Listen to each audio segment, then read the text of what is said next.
ఉందా పడుతుందా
Good evening to everyone. Welcome to the 7th live interactive session for the course on concrete technology. I am Sedu Vinayagam, a PhD scholar in the Civil Engineering Department at IIT Madras. So in this session we will look at the concepts that were covered in the week 7 of the course. So week 7 had 3 lectures, and so continuing with where we had left off in week 6. So in week 6 was about the batching and mixing of concrete. So the natural sequence of the steps that we will do is then to transport it and place, compact and cure the concrete, right? So that is what week 7 was about. So the first lecture we looked at ready mixed concrete, right? So ready mixed concrete is like a combination of two different processes where we try to combine mixing as well as the transportation of concrete together, right? So that so whenever it reaches the site, so it is already in a ready to use state, right? It is in a plastic state that can be readily placed and then can be left for setting, right? So that is the ready mixed concrete. And then we also looked at transporting concrete, right? So what are the different methods of transporting that are available and followed. So in the second lecture for week 7 we looked at workability, right? So workability, we looked at how we define it, what is the concept behind workability, and what are the different empirical methods or tests that we use to determine workability, right? So we talked about slump, VB method, and also the compaction factor. And then we looked at pumping of concrete. So pumping is a method for both transportation as well as for placing, right? We could use pumping for both of these processes. And then we looked at what are the different types of pumps that are available. We looked at different types like mechanical pumps, hydraulic, pneumatic, and so on, and how workability will affect pumping. And in the final lecture of week 7 we looked at compaction and curing of concrete, right? So compaction, we looked at why do we need compaction? Because once we place the concrete, there will be some air voids present in it, right? So up to 30% it can have air voids. So and also it may not exactly take the shape of the form. So by compaction we try to densify the concrete, like by driving out the air, also increase the homogeneity and the uniformity in the placed concrete, right? So, and then we looked at vibration as a method of doing the compaction. So again, we looked at different types of vibrators that we can use, and then finally we looked at curing of concrete. So curing is an important step, right? Because the hydration, we talked about the hydration reaction in the earlier part of this course, right? So we looked at how hydration helps in the strength gain, right? So for that we require the reaction of cement with water, right? So curing helps us by maintaining the required amount of water, so that the hydration reaction can take place completely, so that we get a good quality of concrete, right? So good strength attainment and durability. And we looked at different methods that we can adopt to do the curing, and also what are the advantages and what are the disadvantages associated with different methods. Okay, so based on these concepts, we look at some problems and questions in this session. So the first question is, when dry concrete is directly discharged into forms using a chute, the height of free fall of concrete should not be greater than, the options are 1.8 meters, option B is 2 meters, option C is 2.2 meters, and option D is 2.5 meters. Okay, as usual, I will create a poll and then you can answer in the poll.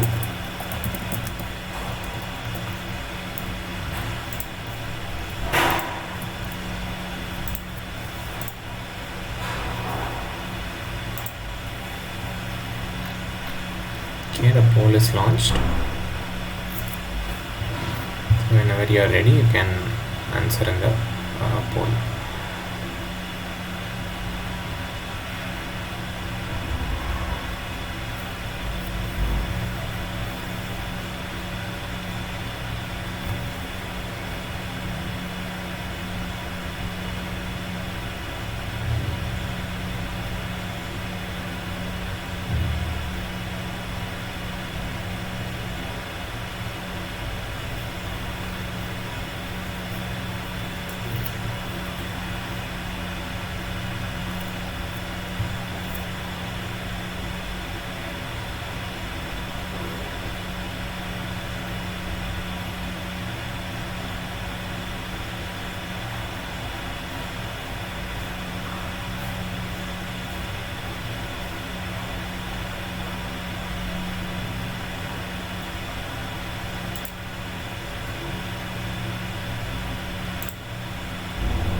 Okay, we have an vote for option B, 2 meters. Okay.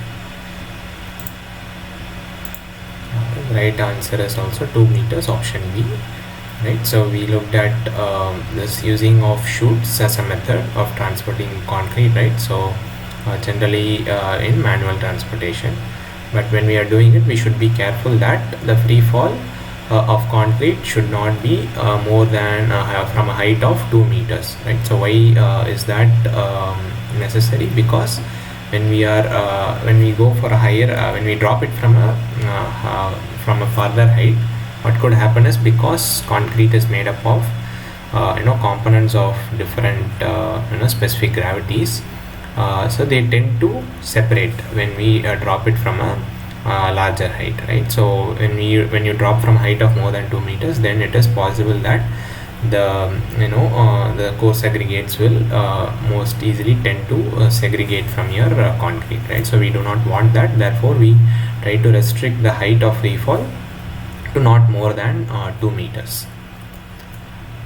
Okay, so that's why the option B is correct. So second one question is, due to segregation, the possible effects on concrete observed are loss of homogeneity, pervious concrete layers, presence of sand streak. So we have to tell out of these three which are the effects that are possible because of segregation. So the options are 1, 2 and 3. Option B is 1 and 2 only, option C 1 and 3 only, and option D 2 and 3 only.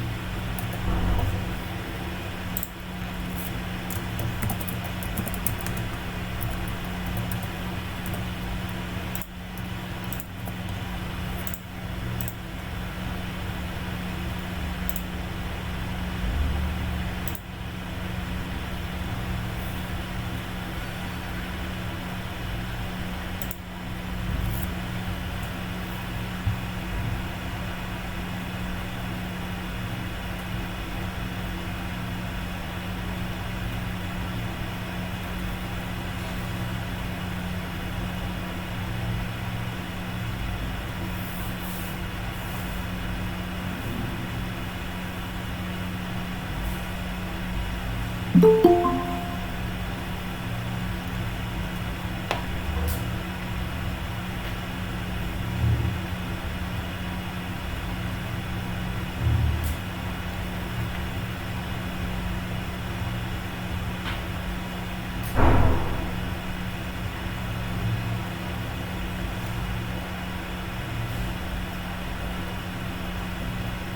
we have one vote for option C.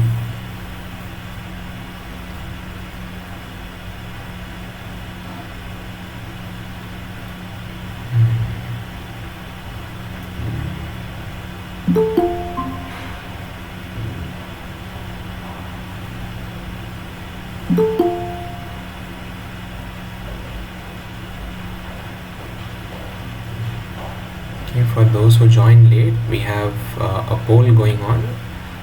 So you can take a look at the question and then choose one of the answers in the poll.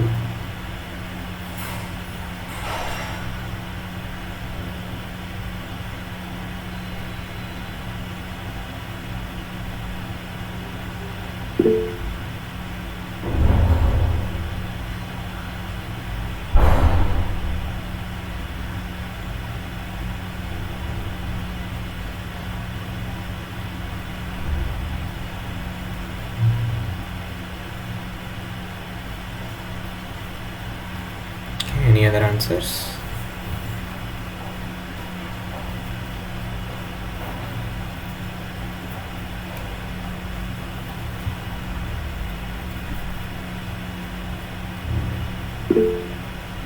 Okay, so you have one answer for option A, 1, 2, 3. Alright, so let's take a look at the right option now. Okay, the right option is option A. All 1, 2 and 3 are possible effects on the concrete.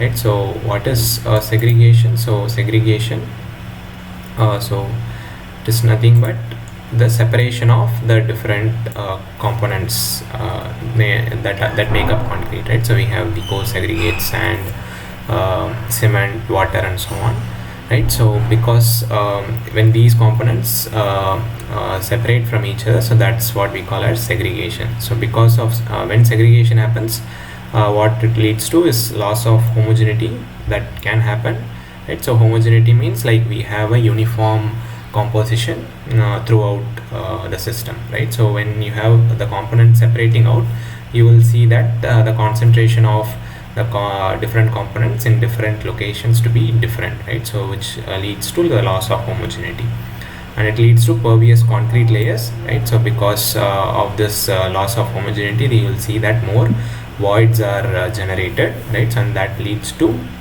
pervious concrete layers. And then the finally presence of sand streak, so that will also that is also possible. So what is sand streak? So when you have water that is separated, when you have water separated from your concrete, so when there is excess separation, that's what we call as bleeding, right? So when you see too much water on the surface, so that's what we call as bleeding. And when this excessive bleeding takes place, we see an effect of called as sand streak. So what do we mean by that is like when you see when you trace this path of this water that is bleeding, you will see that water also takes away some of the cement paste with it, right? So leaving behind the fine aggregate, which is sand, and therefore you will see a trail of sand along the path of bleeding. So that's a sand streak. So this is also possible when we have segregation happening. So all the three are possible effects because of segregation. Therefore the right option is option A. Okay, so question 3 is concrete is called workable when options are a uniform color of concrete is observed, the concrete almost becomes a fluid, it can be easily mixed, placed and compacted, it has the tendency to segregate and bleed.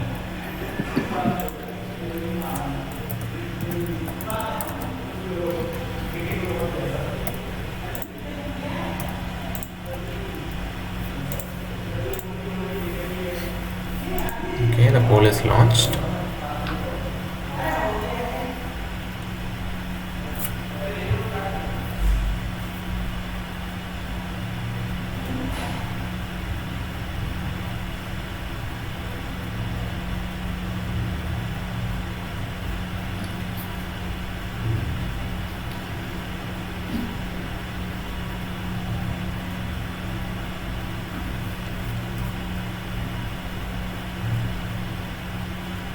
Okay, we have 2 votes for option C.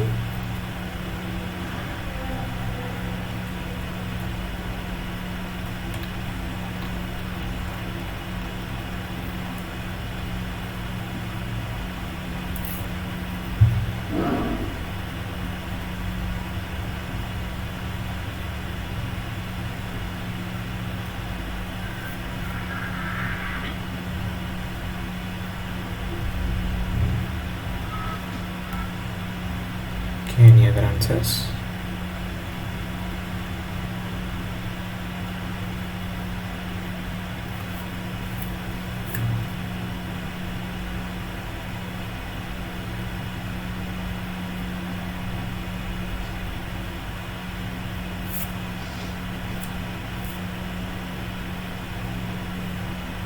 Okay, so let's take a look at the right option now. Okay, the right option is C. It can be easily mixed, placed, and compacted, right? So that's what we mean by the term workable or workability when we talk about concrete, right? So these are when we are working with it. So it should so one is mixing, placing, and then while compacting it, right? So it should basically be easy to mix, so easy to be transported, and in the terms of placing, it should take the form of the shape of the form that we are placing, and then it should be easy to compact. So when all these three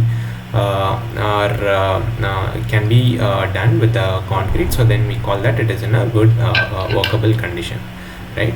So we do not workability is not related to the color or the uniform, whether it is behaving like a fluid or not, right? So it should not segregate and bleed, right? So this is an effect, this and also it should not be like a water, right? So then it will not take then it will not be able to be compacted. And we do not look at color doesn't affect the workability, so it is only the mixing, placing, and the ease of compaction. So the right option is C. Okay, so question 4, so we have to do matching. So we have 2 columns. So first column tells us about different state of workability: stiff concrete, high workability concrete, and low workability. And on the second column we have 3 different tests of workability. One is the floor table test, 2 is the VB test, and 3 is the compaction factor. So we have to choose an appropriate test for different workability levels, right? So different matchings are given in the options, and then we have to pick the right match.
Okay, we have one answer as option A.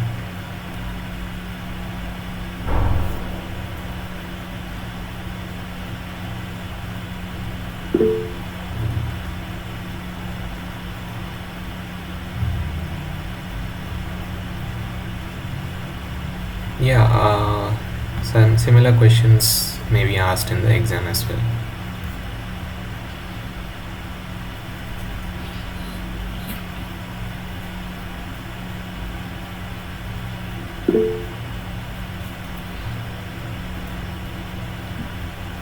Okay, we have a couple of votes for option A. Any other answers?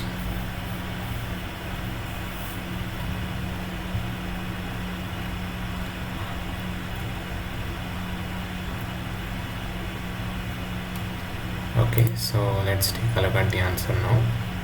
So the right option is option A, where A is matched with 2, B with 1 and C with 3. Let's take a look at what that matches.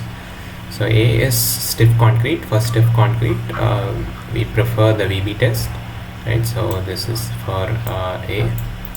And then B is high workability concrete, for which the flow table test is preferred.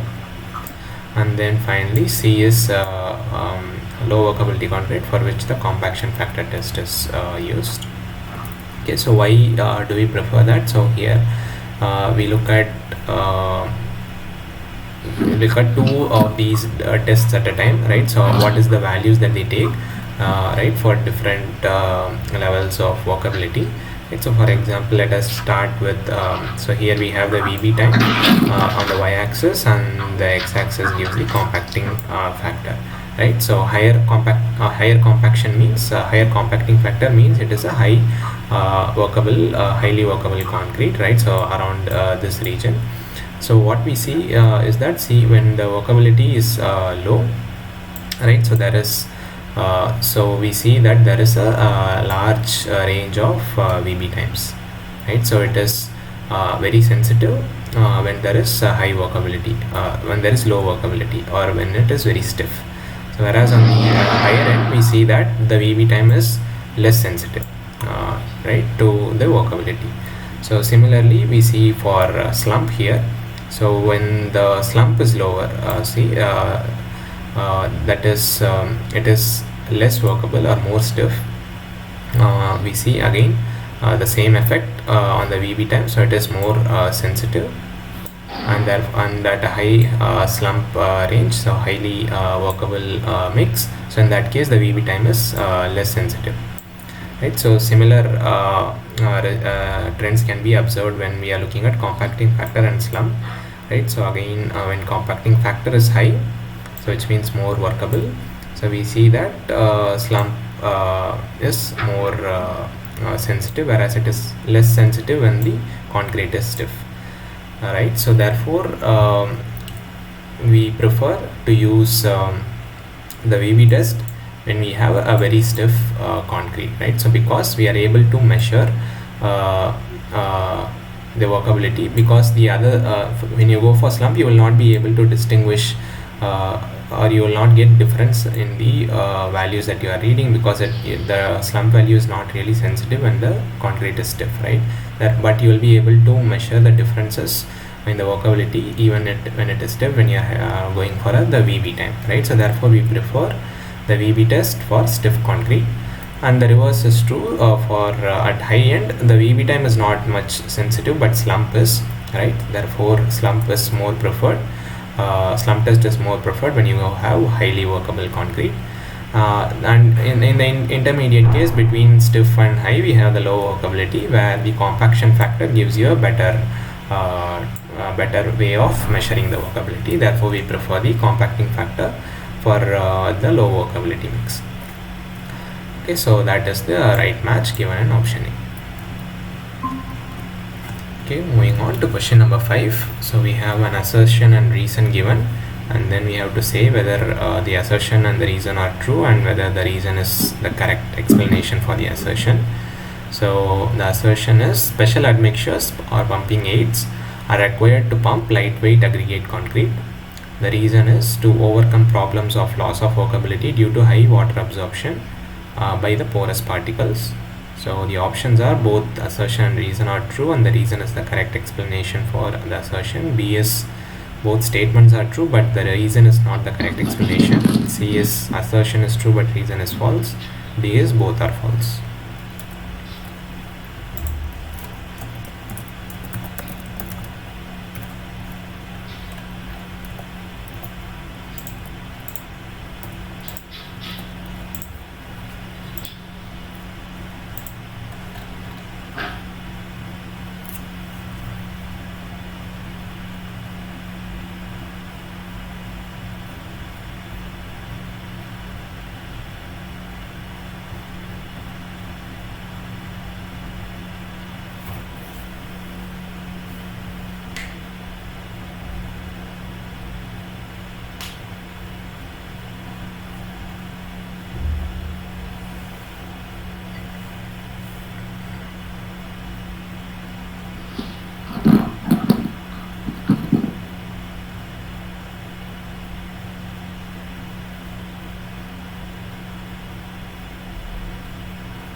Okay, the poll is actually launched.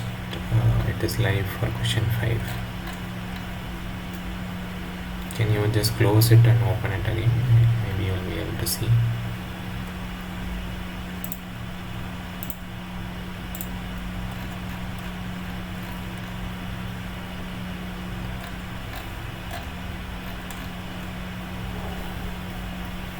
Okay, let me create it again.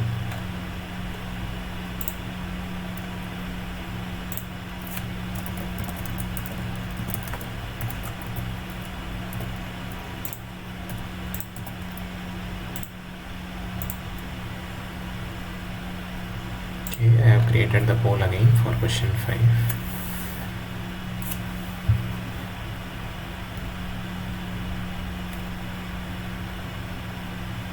Okay, so we have one vote for option A.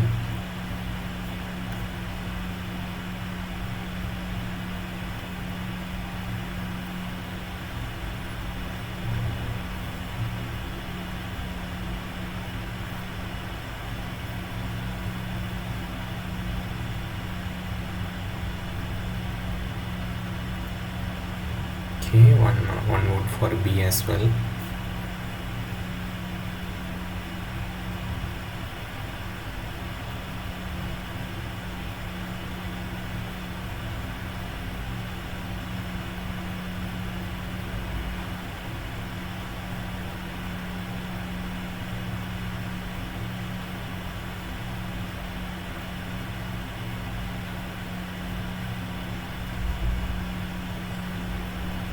Okay, any other answers?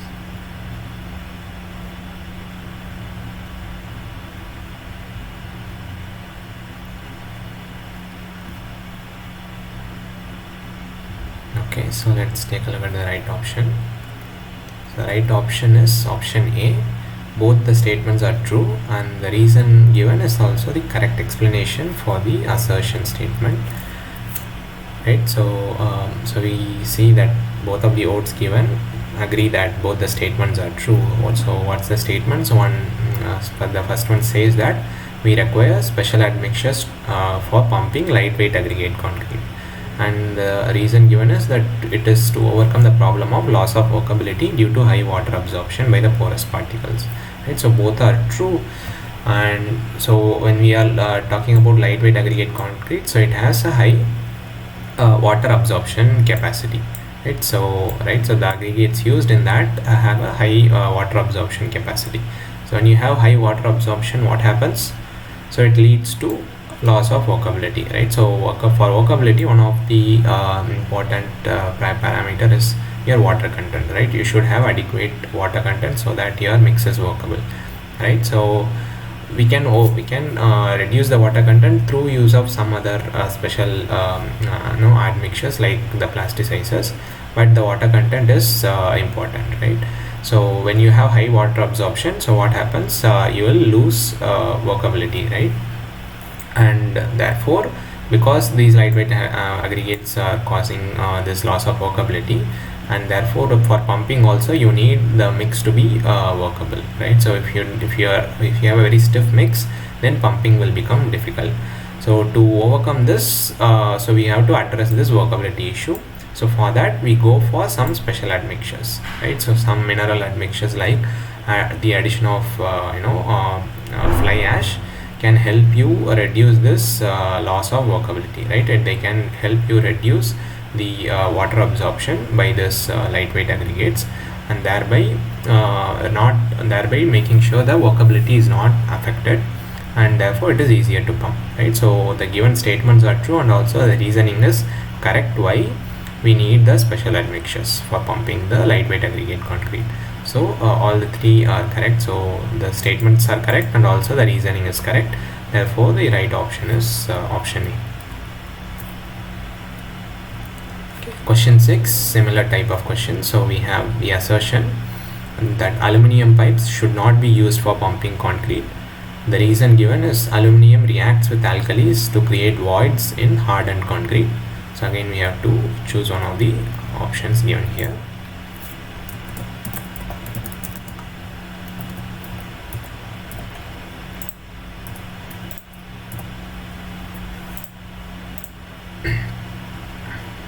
Okay, the poll is launched.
We have one vote for option C.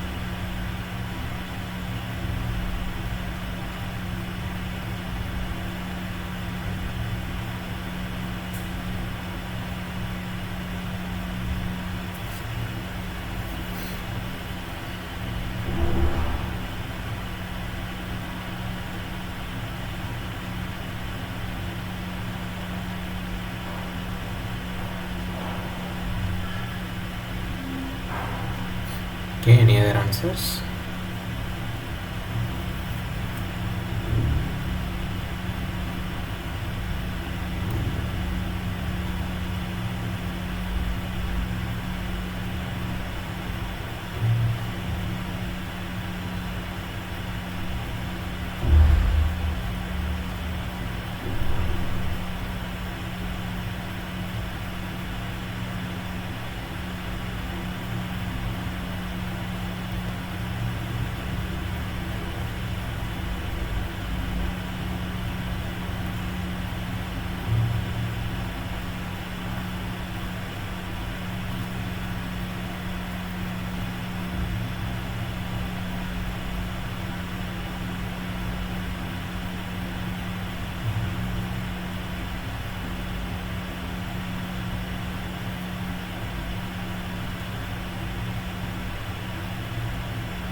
Okay, so let's take a look at your right answer now. So the right answer is option A, like both assertion and reason are true, and the reason is also the correct explanation of assertion. Right, so what is given in assertion? It says that aluminum pipe should not be used for pumping concrete. So this statement is true. Generally, we do not go for aluminum pipes unless you have some protective layer or protective coating given, right? So that is true. And what is the reason for it? The given reason is aluminum reacts with alkalis to create voids in hardened concrete, right? So this statement is also true. Aluminum reacts with alkalis to create voids. So how does it happen? Right, like when you remember the hydration reaction that we talked about in the earlier lectures, so we saw that one of the products of this hydration process is the production of calcium hydroxide, right? So you see the tricalcium and the dicalcium silicates. So during the hydration they react and then produce calcium hydroxide, right? So this calcium hydroxide will react with the aluminum, right? So that is if it is present in the pipes that you are using. So it will react with aluminum and then it produces the calcium aluminates, right? And also the hydrogen gas, right? and the production of this hydrogen gas, it will create or lead to the new voids to be present in the concrete, right? So because of the hydrogen gas, when it tries to escape, then it will create the voids in the hardened concrete. So because of that, that is the reason why we do not go for using aluminum pipes, right? So the reason is correct. The aluminum reacts with alkalis and the voids are created because hydrogen gas is produced in this reaction, and that leads to more voids. And because of that, we do not prefer more voids, because that will reduce your strength, right? So therefore we do not use aluminum pipes for pumping, right? So both the statements are true, and also the reasoning is correct why we do not use the aluminum pipes, right? Therefore the right option is A. Okay, so question 7 is, which of the following is not a possible effect of concreting at higher temperature? So the 4 effects are accelerated setting, lower long-term strength, lower plastic shrinkage, loss of workability.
Okay, any answers? The poll is launched.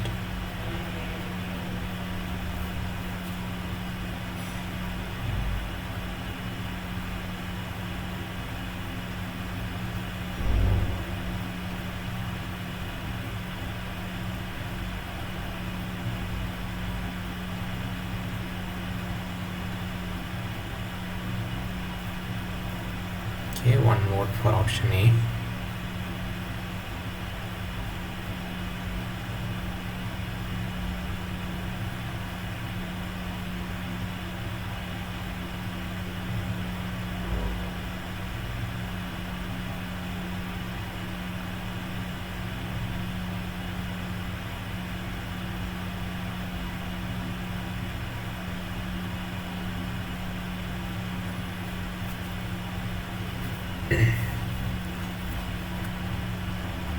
Okay, any other answers?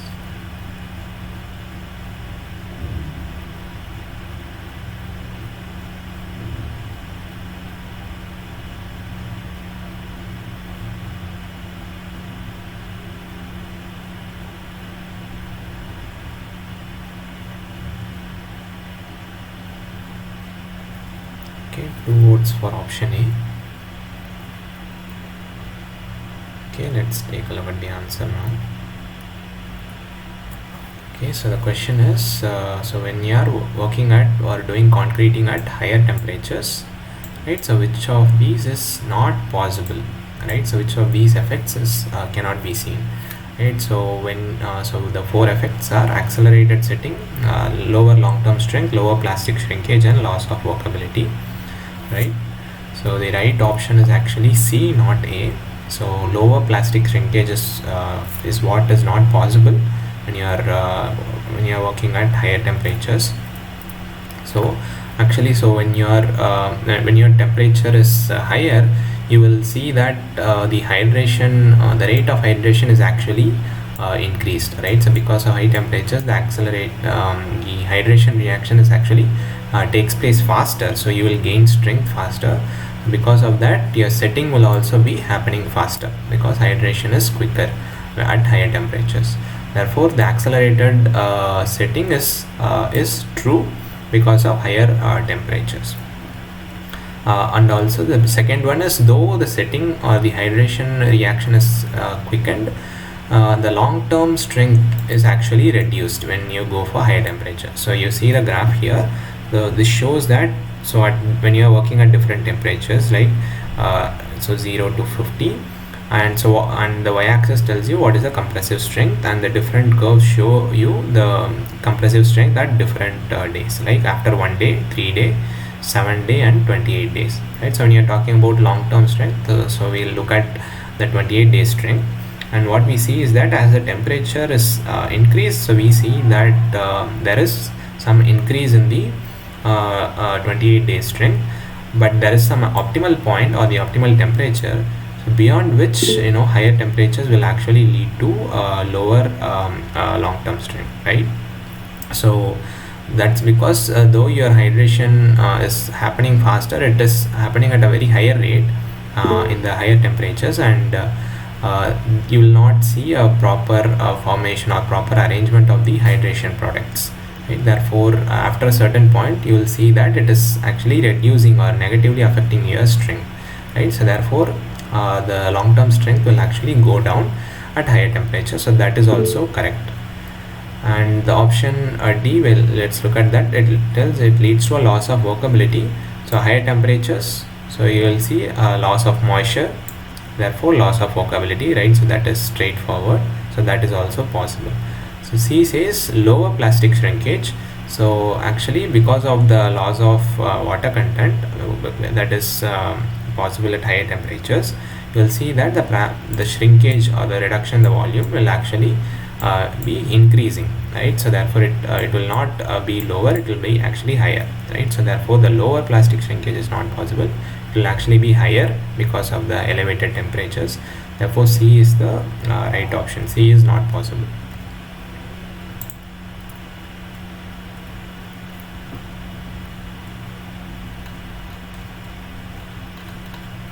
Okay,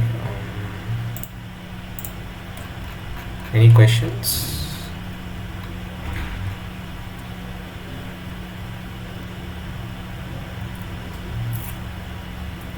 Alright, so moving on, question number 8. Which of the following can be used as a method of curing? So the options are ponding, immersion, chemical membranes. Option D is any of these.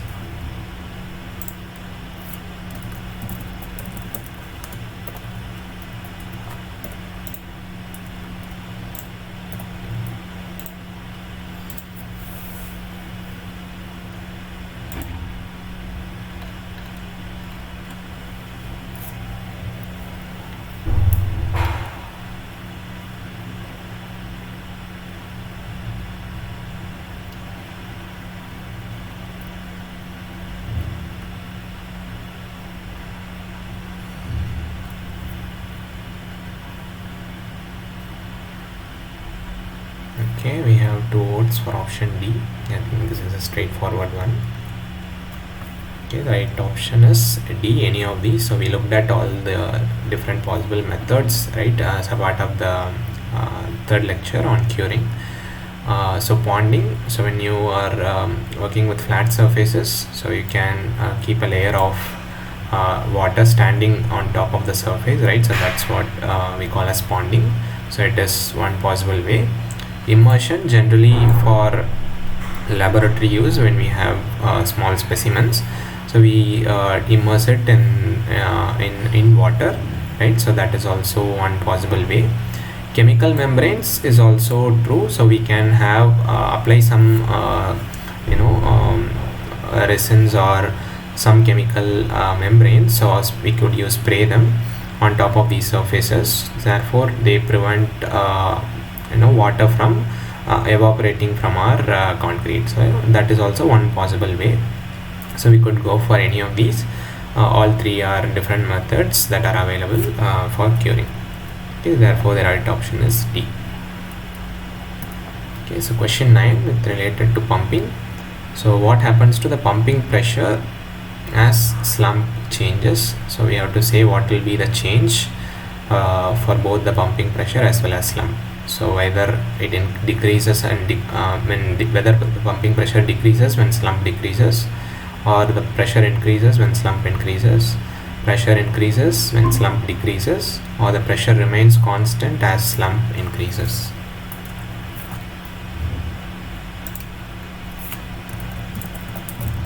So what is the effect of slump on the pumping pressure? That's what we want to basically know.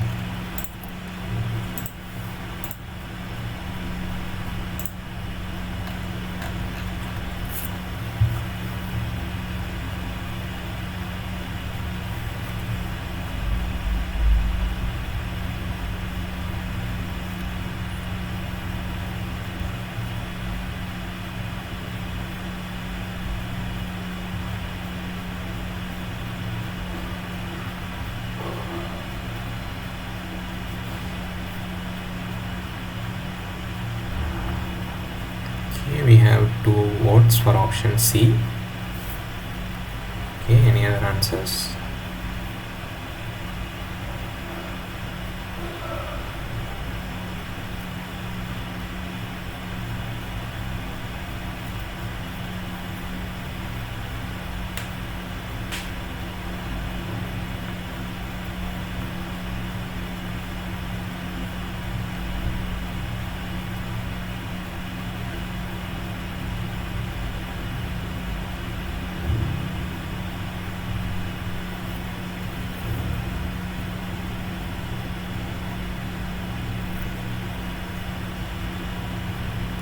Okay, so let's take a look at the answer now.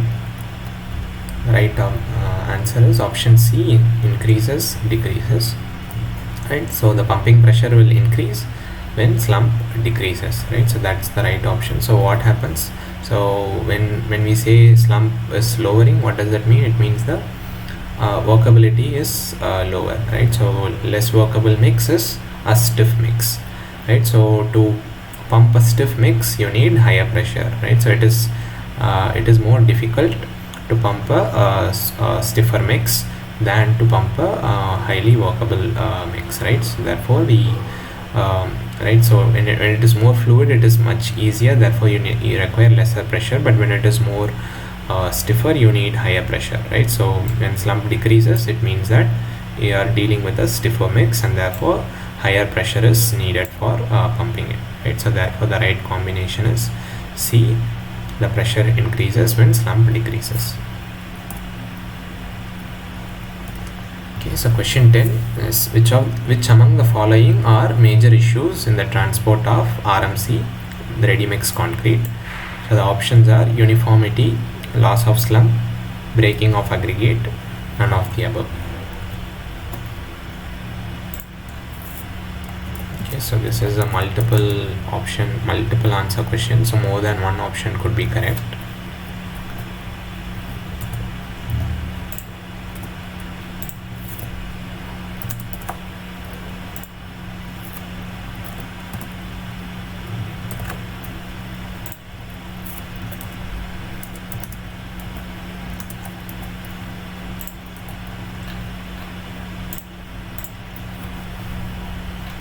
Created some combinations in the pool, so you can pick one of the combinations.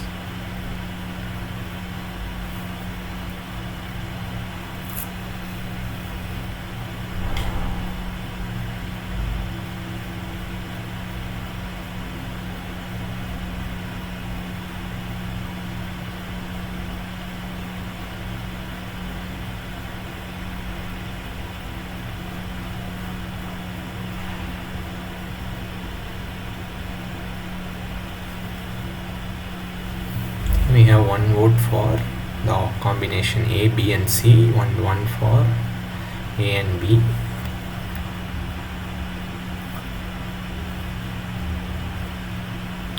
Okay.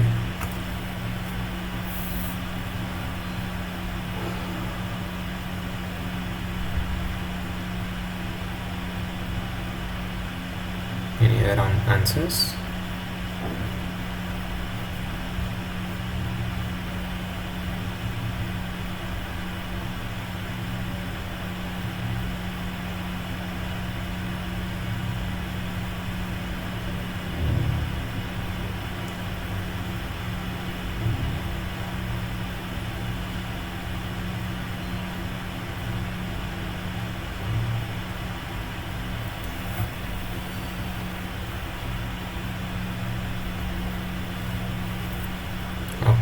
let's take a look at the right answer.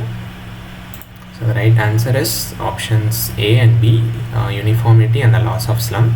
Right, so we are talking about ready mix concrete here, and so when we are talking about it, the major issues that we are concerned with are both uniformity as well as the loss of slump.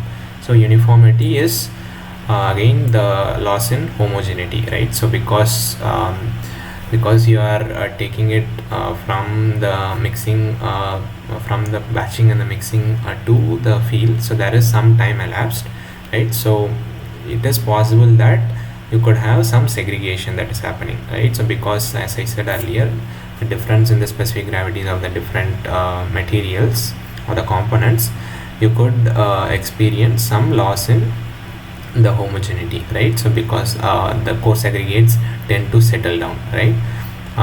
Therefore that is one issue, and the other issue is the loss of slump. So how do we experience loss of slump? Again, because we are there is some time elapsed from the mixing plant to the site, right? So there could be because if this time is higher and the external temperature is also high, we may experience some loss in moisture, right? So because of evaporation, right? So that could lead to a loss in slump, right? So you could get a stiffer mix because of this loss experienced in the moisture content. Therefore the slump loss is also possible. So those are the two major issues that we are worried about when we are dealing with ready mix concrete, right? So breaking of aggregate is not really an issue because here we are not really in the ready mix concrete, so we are not really doing excessive mixing, right? So that is not really going to lead to any breakage, right? So it is only the segregation and also the loss in slump or the workability that are the issues. Okay, so that's why the correct options are A and B. Okay, question 11, a related question to the previous one. So here we are talking about a planned time of haul from an RMC plant to the construction site at 25 degrees ambient temperature is 1 hour, right? So this is one scenario where we have to take the RMC from to some construction site and the time that we are taking is 1 hour at 25 degrees Celsius. And for the same distance, if we have to now, if the ambient temperature increases to 35 degrees Celsius, right, so the time of haul has to be dash in order to maintain this same workability of the mix, assuming all other factors remain same, right? So we have one scenario where we took 1 hour to transport the RMC at 25 degrees Celsius temperature, but if this temperature increases to 35 degrees, what should happen to the time of haul so that the workability remains the same? So the options are it has to be decreased, increased, kept the same, or D is the temperature does not have any role, or it does not affect the loss of workability of concrete.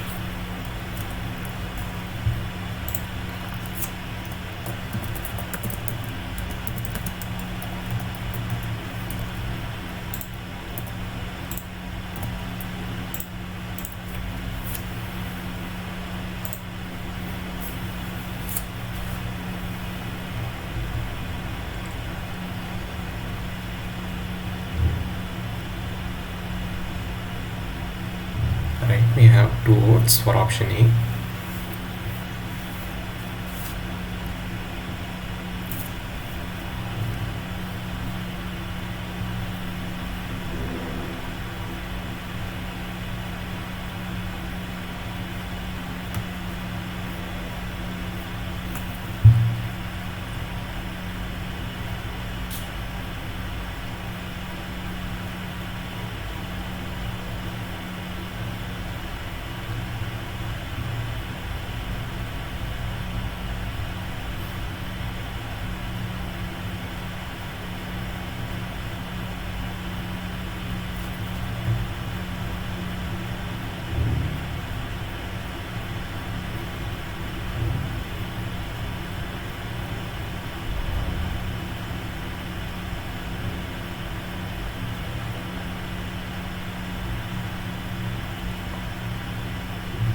Any other answers?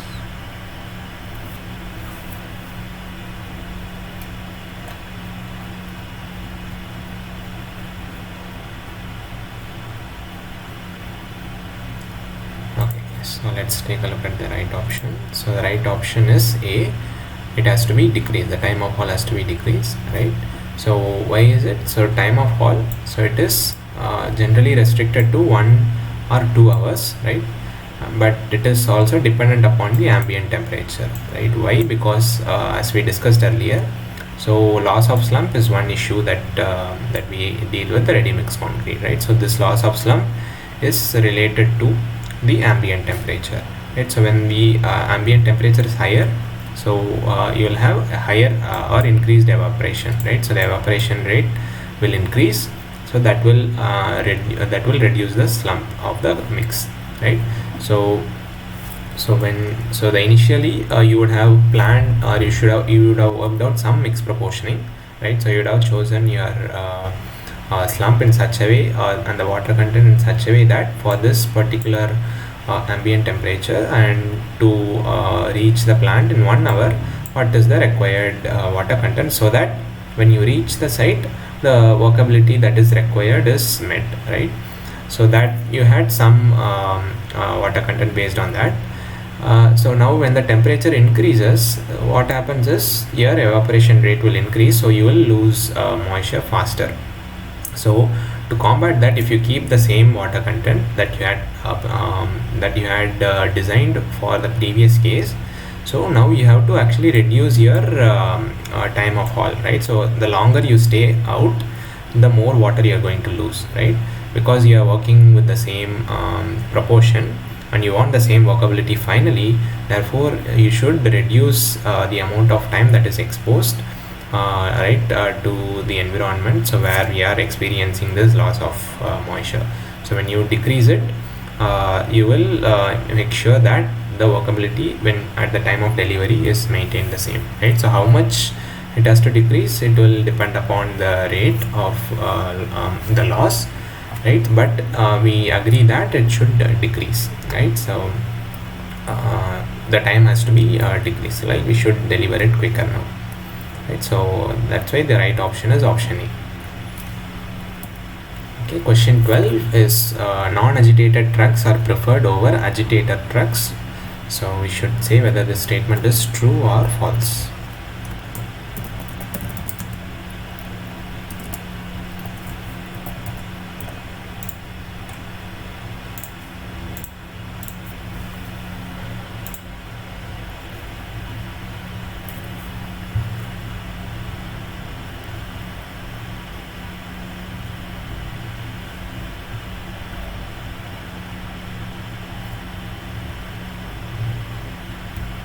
The poll is launched.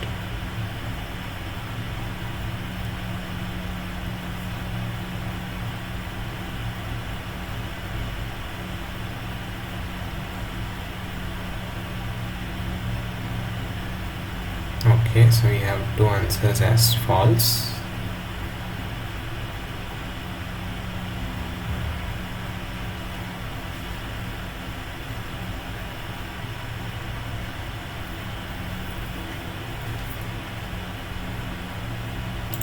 So let's take a look at the answer.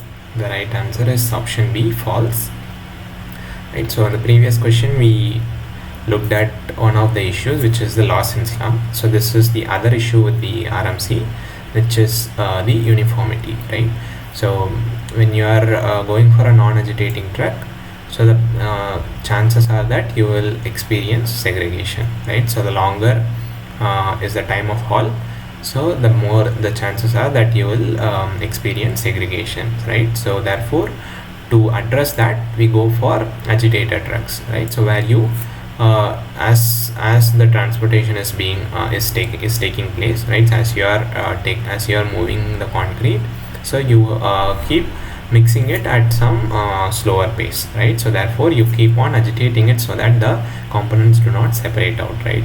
So they do not like the coarse aggregates do not settle down, and the water does not come out separately, right? So therefore agitated trucks are actually preferred over non-agitating trucks, right? So therefore the given statement is false. Okay, question 13 is the components of workability for fresh concrete are dash, dash and dash. So what are the three components of workability? for fresh concrete. So for this you can make use of the chat. So we looked at 3 components in the lectures, so recall and try to answer in the chat.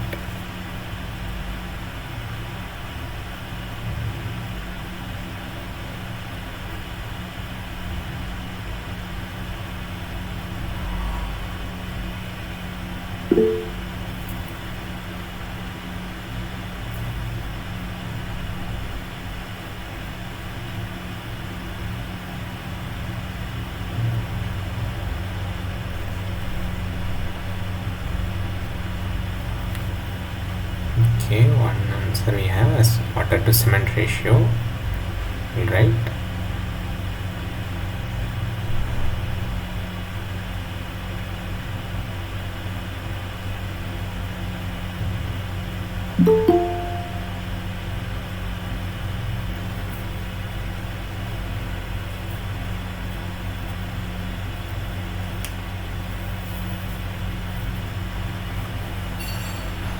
Okay, any other answers?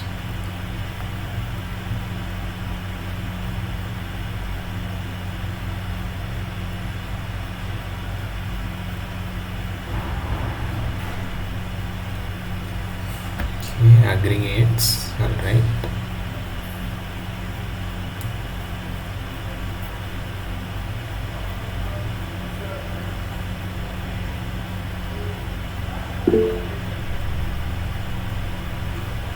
Okay, water content plasticizer. All right.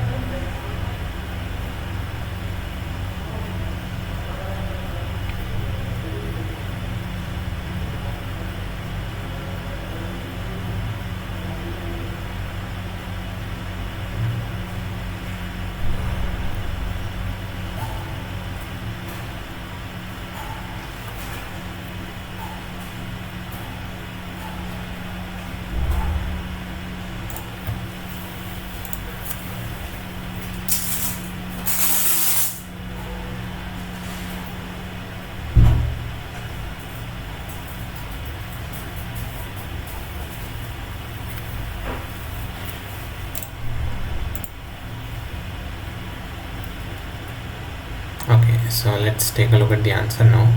So the 3 components actually are the compactability, mobility and stability, right? So these are the 3 components. So what you have answered as water to cement ratio, aggregates, water content, plasticizer. So all these are actually the different factors that will affect workability, right?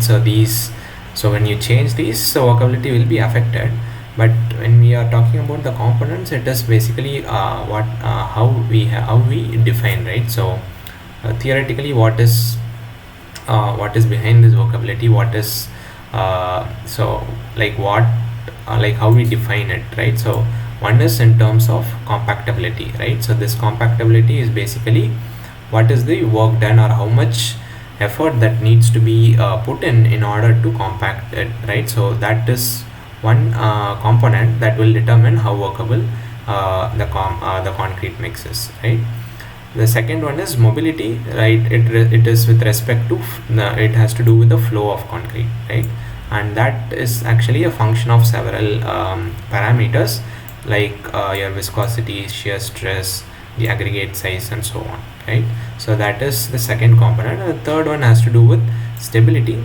So stability, what do we mean by that? Again, the component should be or the mix should be uniform, homogeneous, right? So it should not segregate, and that has to do with the tensile strength, right? So if you have lower tensile strength, you'll experience more segregation, right? So that is to do with the stability of the mix. So these are the 3 components that that we use to in order to conceptualize what workability is. Right, so this is theoretically how we do it, but empirically or in practice it is difficult to quantify these things, right? So therefore we use other tests as proxy, like the slump, the VB time, and also the compaction factor. Those are empirical methods of determining the workability, but theoretically these are the 3 components that go into how we define workability. Okay, any questions?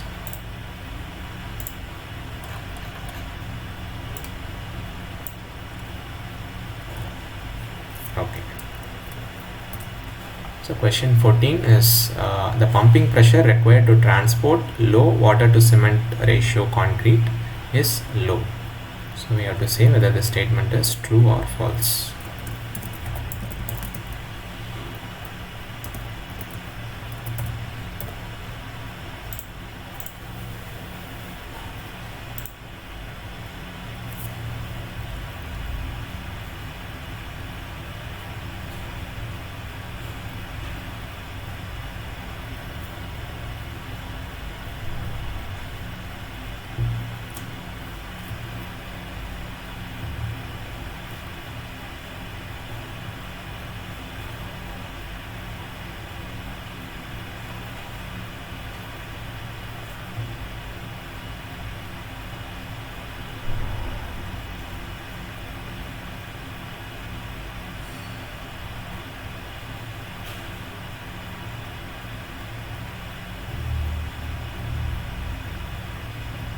Okay, we have one vote, false.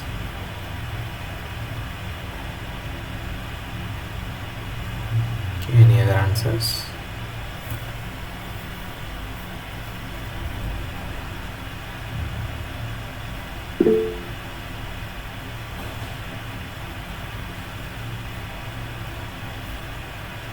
Yeah, Kaushal, you can unmute yourself and ask or use the chat.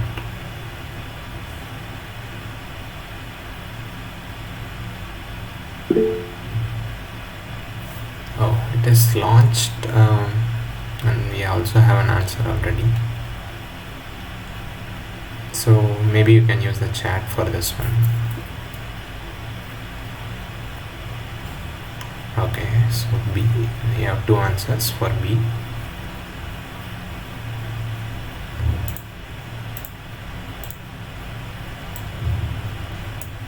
Okay, any other answers?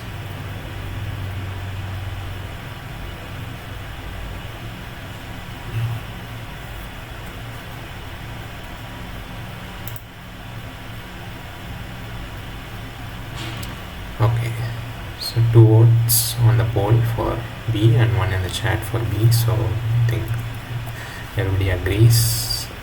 And the right option is also B, false.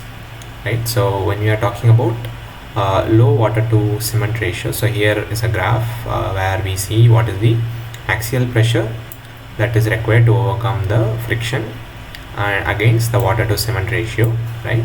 So we can divide this graph into three zones. So one is the unsaturated zone, right? So where you have a lower water to cement ratio, and then the saturated zone where you have a higher water to cement ratio, and then there is a transition region, right? So the question that was asked is about the lower water to cement ratio region, right? So when you compare it with the other two regions in the lower water to cement ratio, which is the unsaturated portion, so the pumping pressure is actually the highest, right? So why? Because we are dealing with a stiffer mix, right? So we looked at it earlier, right?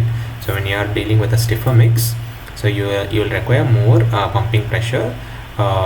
You'll require more pressure for pumping it, right? So because there will be higher resistance to flow in the stiffer mix, so therefore the pumping pressure is actually the highest in this region.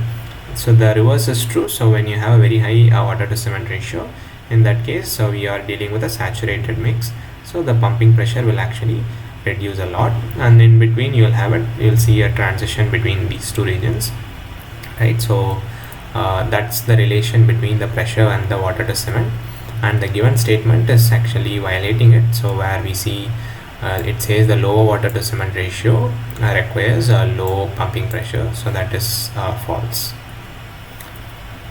Okay, so moving on to question 15, a numerical problem. At a construction site, concrete has to be pumped for placing.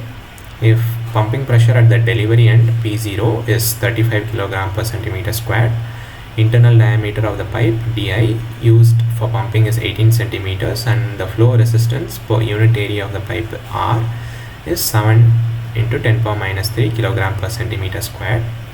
So what is the maximum pumpable distance in meters when concrete is pumped in the saturated state? Okay, so we are given the delivery pressure at the delivery end, the internal diameter used, and also the resistance to flow. So we have to find what is the maximum distance you can pump for a saturated for concrete in a saturated state. Okay, so you can take 1 or 2 minutes, and when you are ready you can use the chat to answer.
Yeah, so this is a similar question.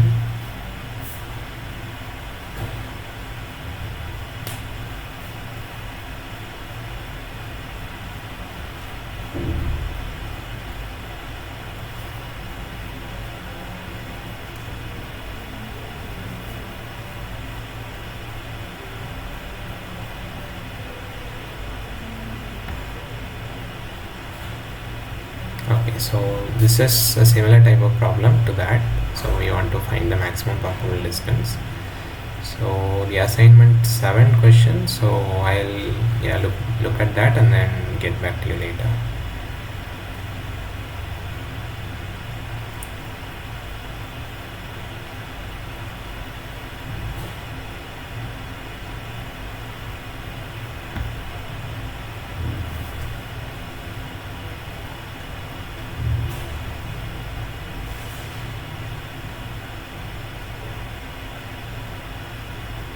Okay, any answers?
Okay, any answers?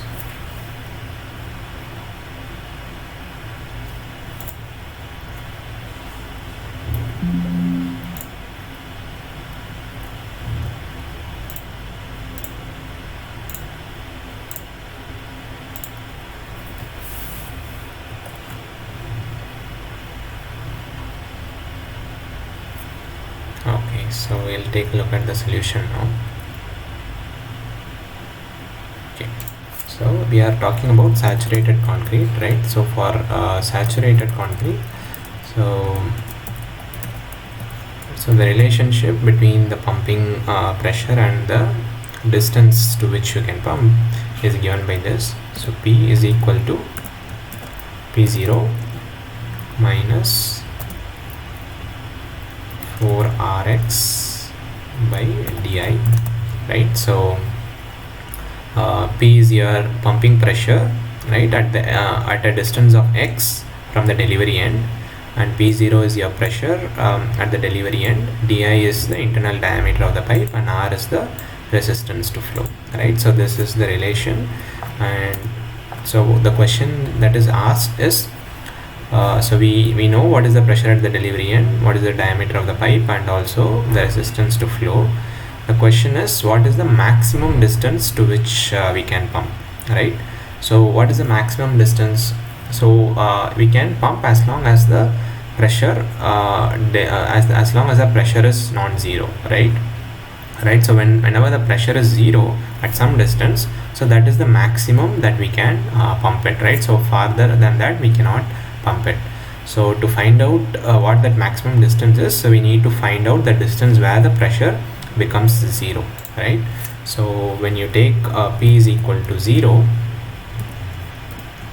right, so that's when you get what is the maximum distance. So let us call that maximum distance as x max. Okay, so then x max will be what? So when you equate so P is equal to 0, which means this right hand side should become 0, then so in that case x is x max. So what it will become is, so it will become actually P0. So P0 will be equal to 4R x by di, right? So 4R, so x will be actually the maximum, so which is x max. I'm calling it as x max. So by di, okay, right? So from here we know all the quantities or all the parameters. We know the pressure at the delivery end, we know the diameter as well as the resistance, so we can find what x max is, right? So x max is nothing but P0 times di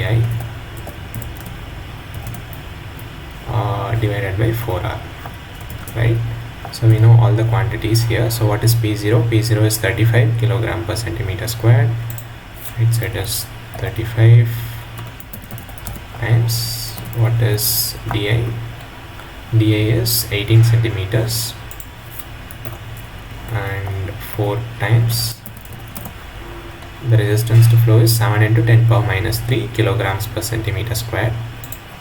So 7 times 10 to the power of minus 3, right? So when you are using this, so make sure that the units, you're careful with the units, right? So here we are dealing with everything in kilograms, the pressure and the resistance in the same units, kilogram per centimeter squared. The diameter is also in centimeters, right? So you need to pay attention to the units that you are using, right? So when you use this, so when you solve it, you will find out that this simplifies to 225 00, right? And this is in centimeters, right? So when you solve this, you'll find this is the maximum distance, but the question asks in meters, right? So the units that we wanted is in meters, so this is simply 225 meters, right? So the equation is simple, right? So once you have all the data, you can compute it. Only thing you need to pay attention to is the units. Okay, so once we know all these different parameters, so we can find out what is the maximum distance to which we can pump. Okay, any questions on this?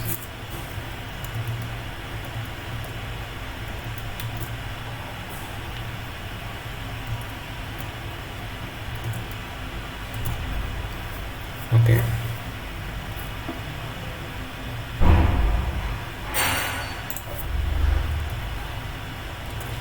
Alright, so let's move on.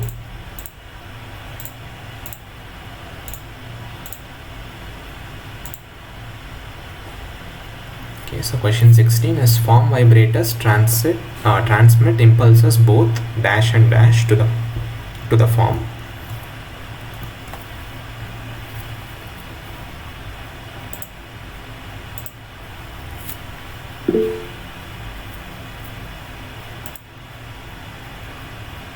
Yeah, I'll check that question in the assignment. So I'll look at it and then get back.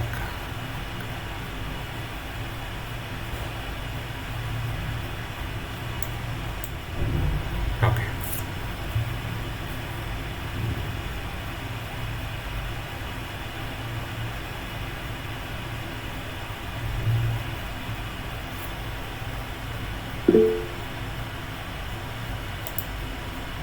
Yeah, Kaushal, do you have a question?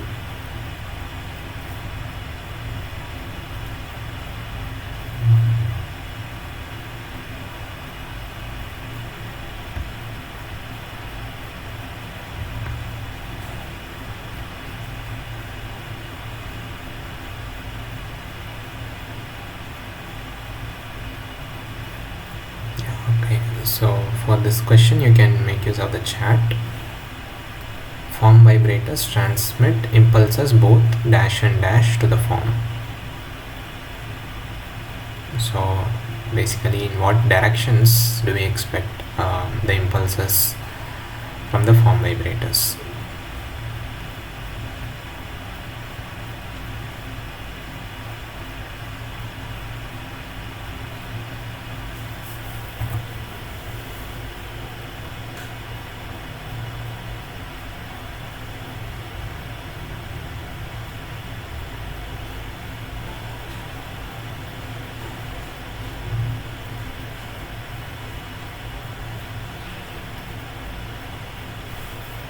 Okay, any answers?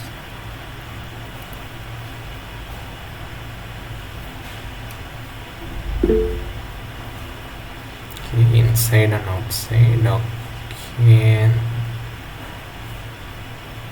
little bit more precise would be better.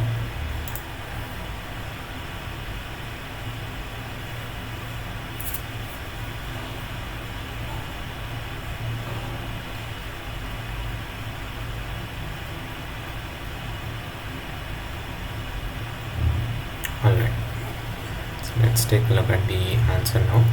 So it's actually in plane and in perpendicular direction, right?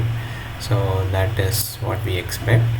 So what is form vibrator? So form vibrator is one type of vibrators that we looked at, right? So we looked at different types. One is immersion type, and form vibrator is one type where it is external, right? So assume that this is the form that we are working with. So inside we have concrete. Okay, so let's say we have the vibrator external, right? So it is attached to the form outside, right? So in this so we have the vibrations that are provided to the concrete. So it will be in two directions.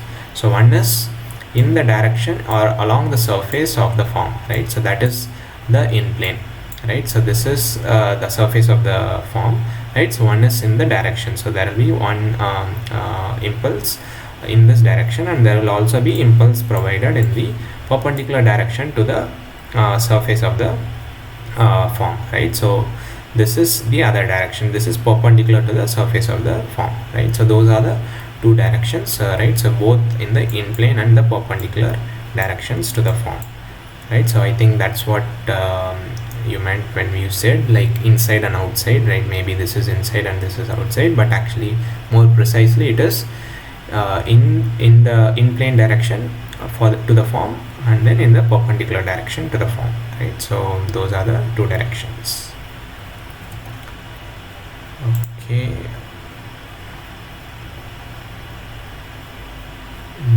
Rahul, I did not get your question.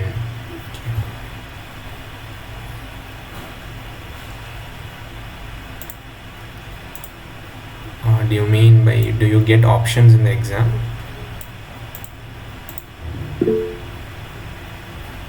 Yeah, so you'll see the format that we are using, right? So you may have fill in the blanks as well. So you will have MCQs also. So fill in the blanks is also one type of question that you may be asked with. So, but for more information, so you can look at the announcements on the exam registration. So there you'll be given what will be the type of questions, what will be the format, and those things you'll be able to find in the announcements. Yeah. Okay, so moving on to question 17. Curing by bonding is more effective compared to the use of wetted Hessians. So true or false? Okay, let me create a poll.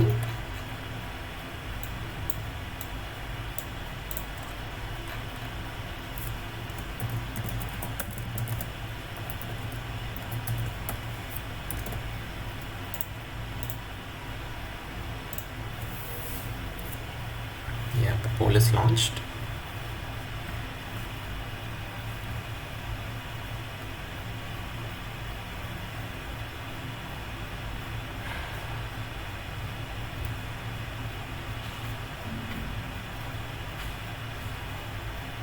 Okay, we have 3 votes for option A. Okay, any other answers?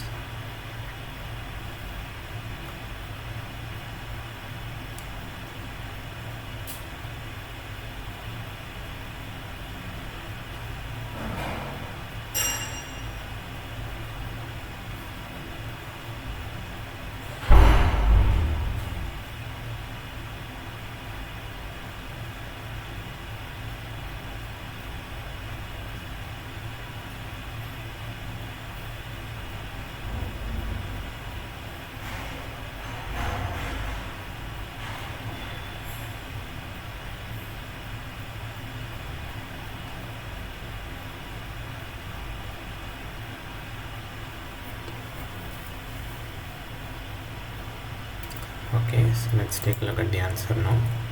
So the right option is A, true. So curing by bonding is more effective than using wetted Hessians. So again, so when we say effective, what do we mean? How do we determine which is more effective? So for that, so actually we are using the compressive strength, right? So we are comparing what is the compressive strength that we get by looking at these two curing methods. So if you look at this graph, so there are 3 sets of lines, right? So the dashed line represents the strength that you attain for different water to cement ratios when you cure using bonding method, and this the solid line represents the curing used using Hessian. Okay, so what we see is and then the different curves are representing the strength at different times, right? So after 1 day, after 3 days, and after 28 days. So in all the 3, the early strength as well as in the late strength, what we see is that the solid line, it gives you a lower value, right? So the compressive strength from the solid line is always below the dotted line, right? So which means that the strength that you are getting from the use of Hessian is lower than when you use the bonding method, right? And this is true not only for the early strength but also in the later strength. Actually, the difference is more exaggerated, right? So when you are looking at a higher when you are looking at a later strength, right? So which means that bonding is more effective, right? So you are getting better compressive strength when you are using the bonding rather than using the Hessian method. Therefore the given statement is correct. So bonding is more effective than wetted Hessian, therefore the statement is true. Okay, so question 18 is Pozzolana blended cement requires dash time for strength development compared to OPC.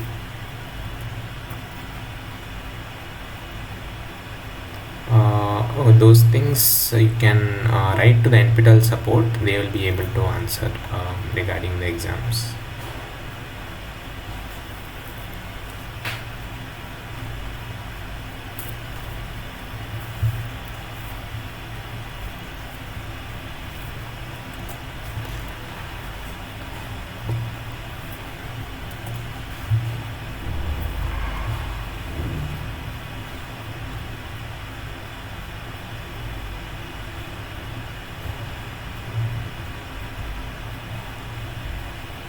So what happens to the curing time or the strength development time when we use a pozzolana blended cement? Okay, we have one answer, more.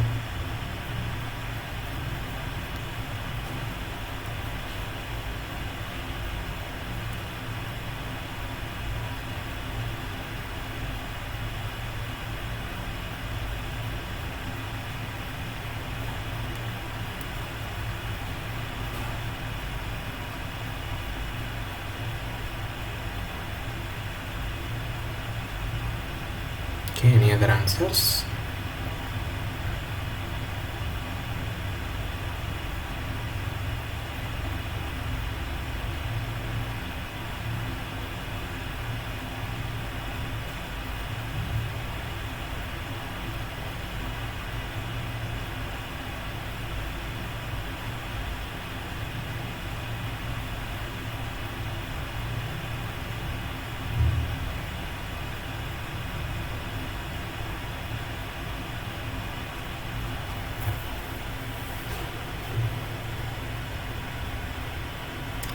Okay, so let's take a look at the answer now. So the right answer is more, right? More is correct.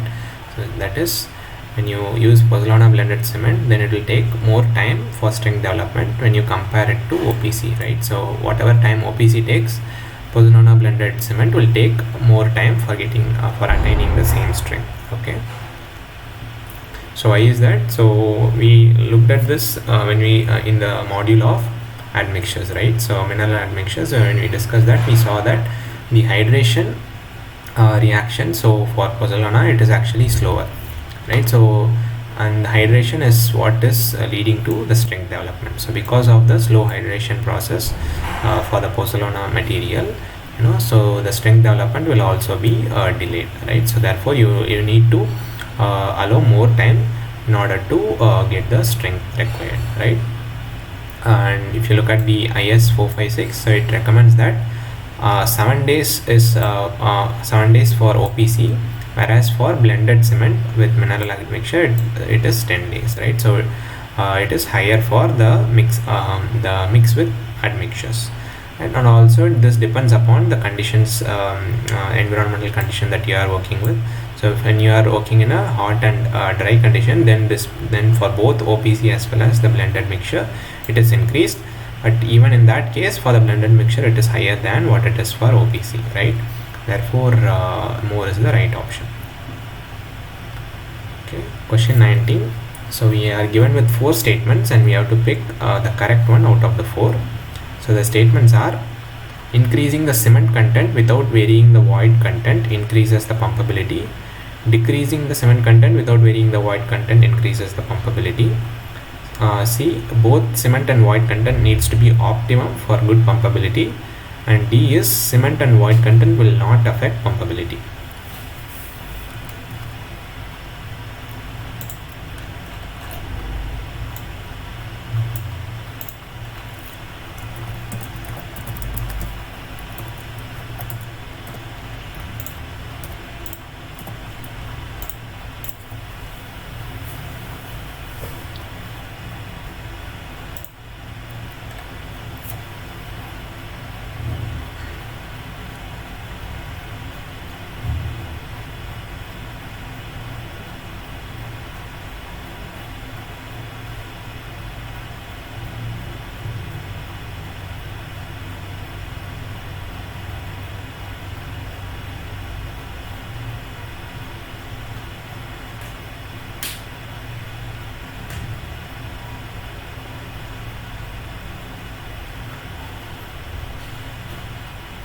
Okay, we have one vote for C.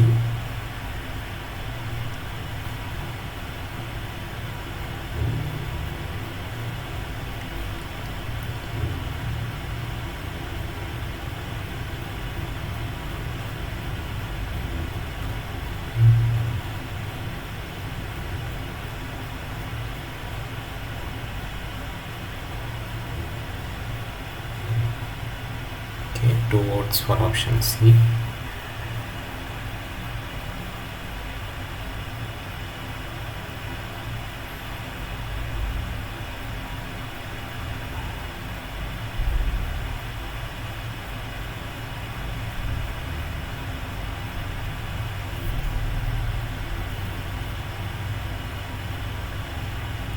other answers?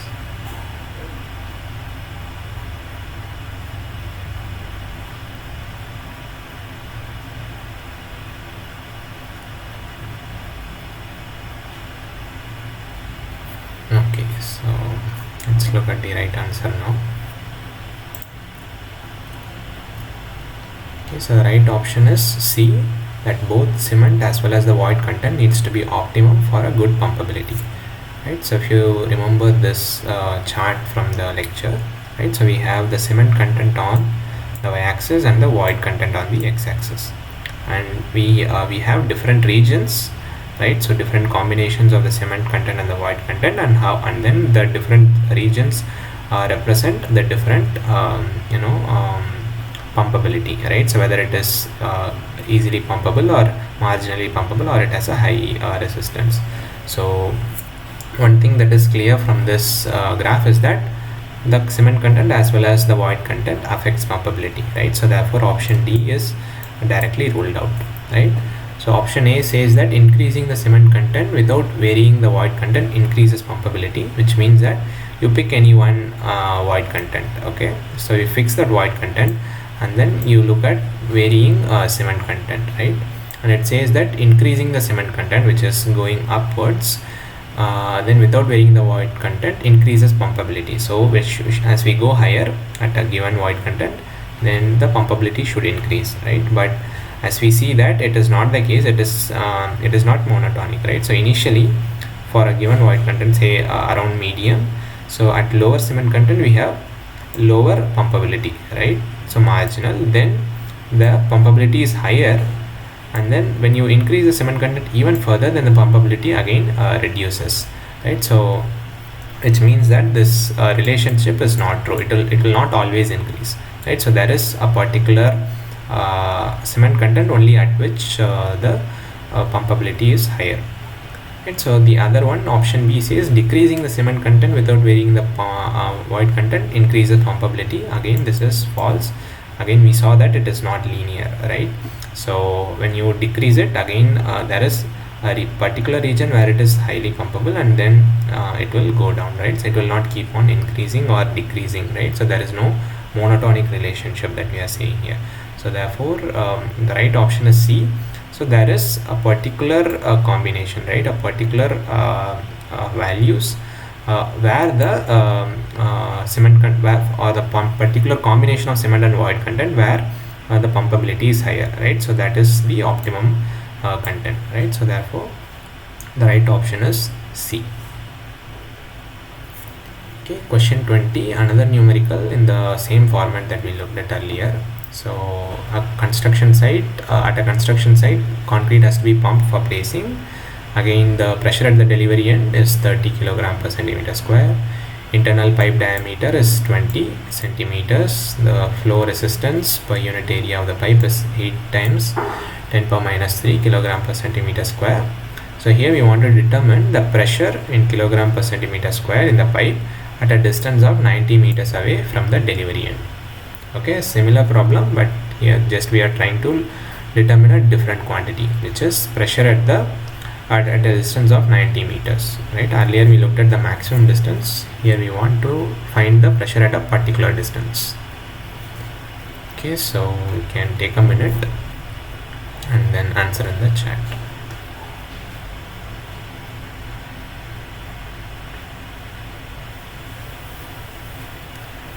Yeah, again I think we are not told what type of concrete, so again you can assume it is the saturated concrete.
15.6. All right. Any other answers?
Okay, any other answers before we look at the solution?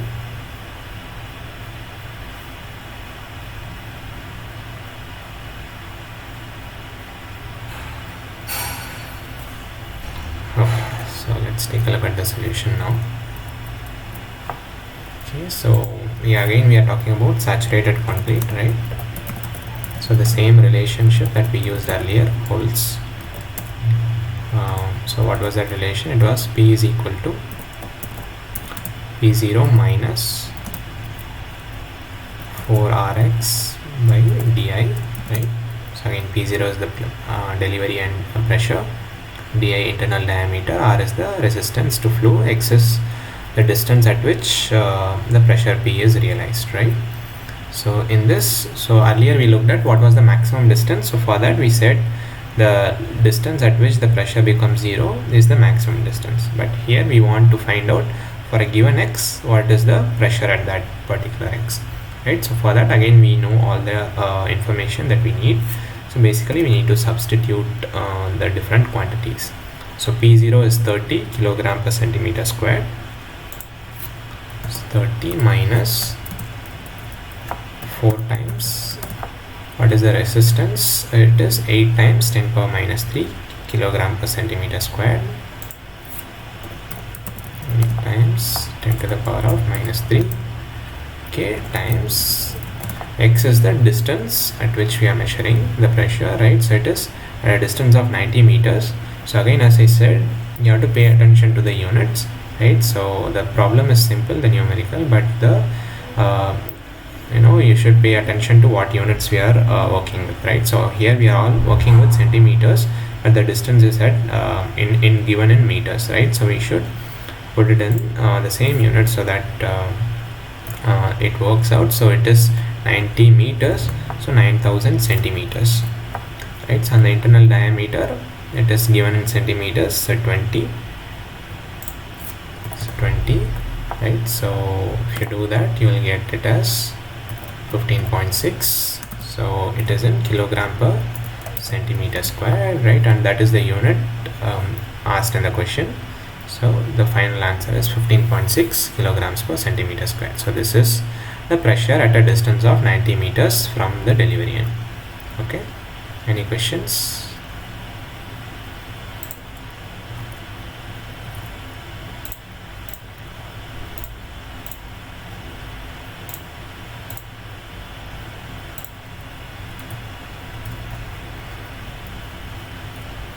Okay, so there are no questions, we'll move on. So question 21 is, which of the following is not a possible effect of poor curing practices in concrete? So the options are high shrinkage due to loss of moisture, better strength attainment, visible cracks on the concrete surface, and poor durability.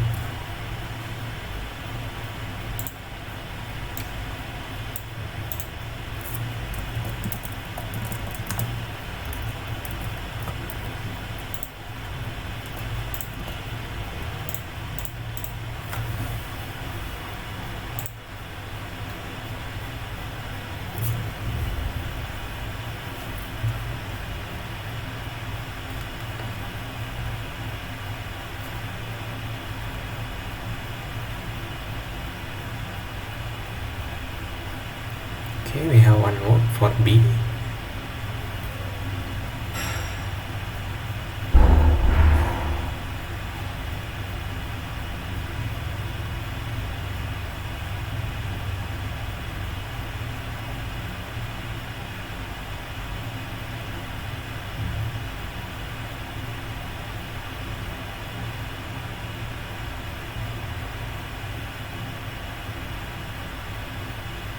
Okay, 2 votes for option B and 1 for A.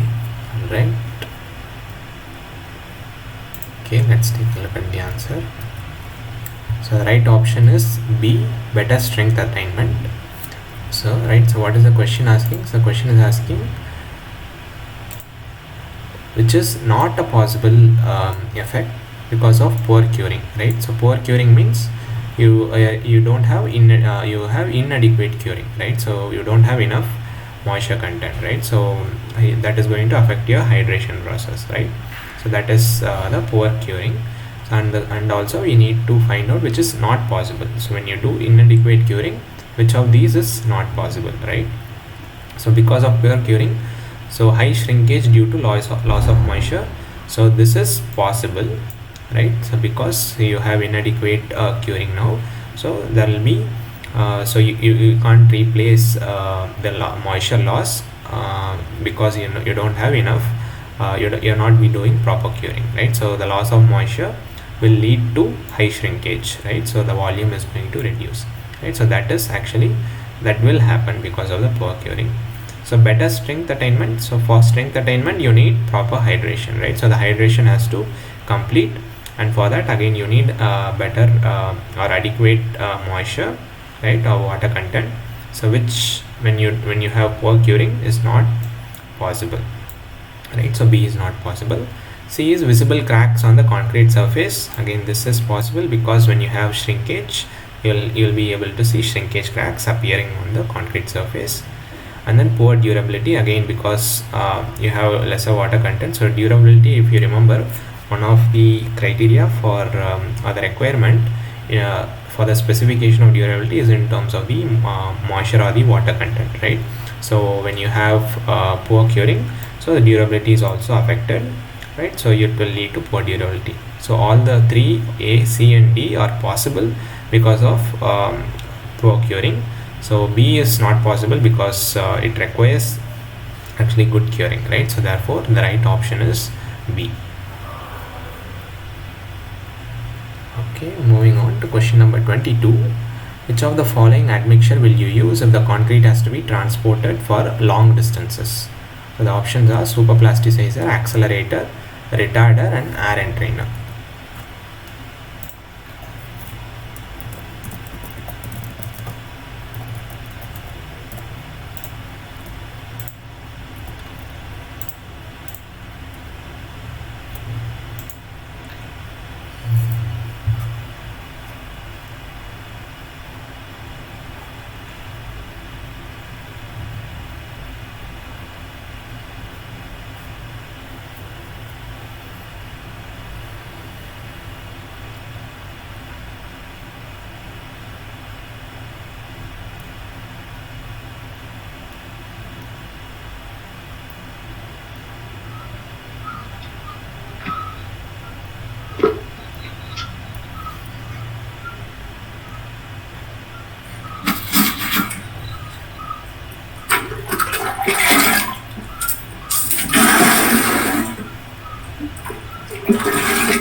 Okay, the poll is launched. When you are ready, you can answer in the poll.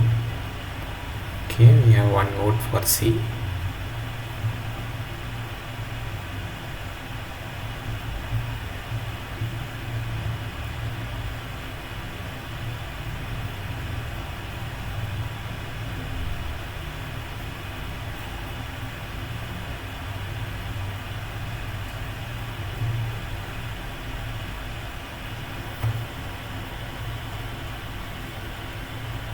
Okay, 2 votes for C. Okay, any other answers?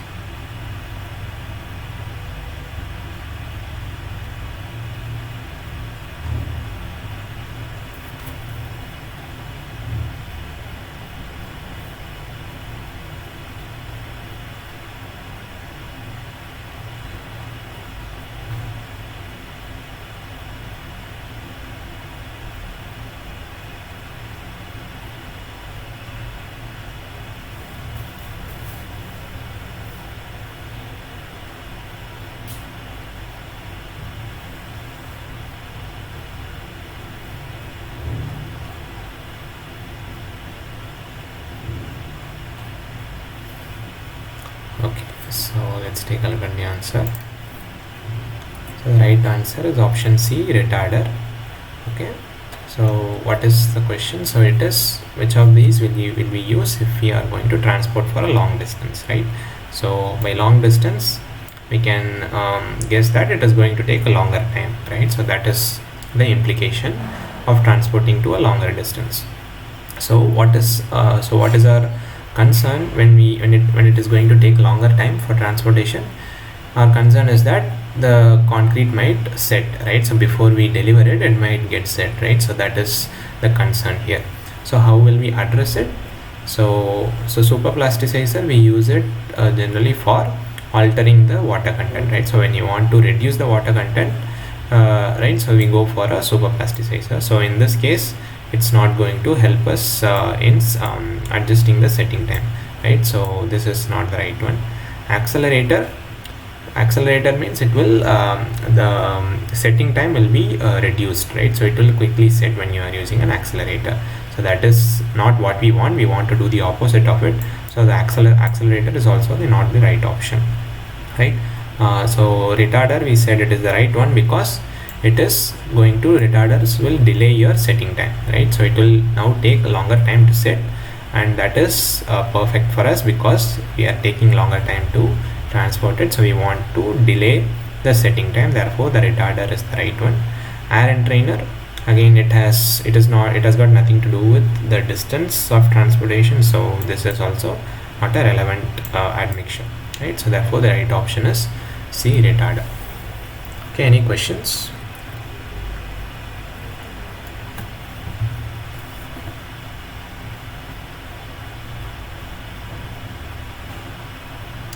Okay, so this was the last question for this week.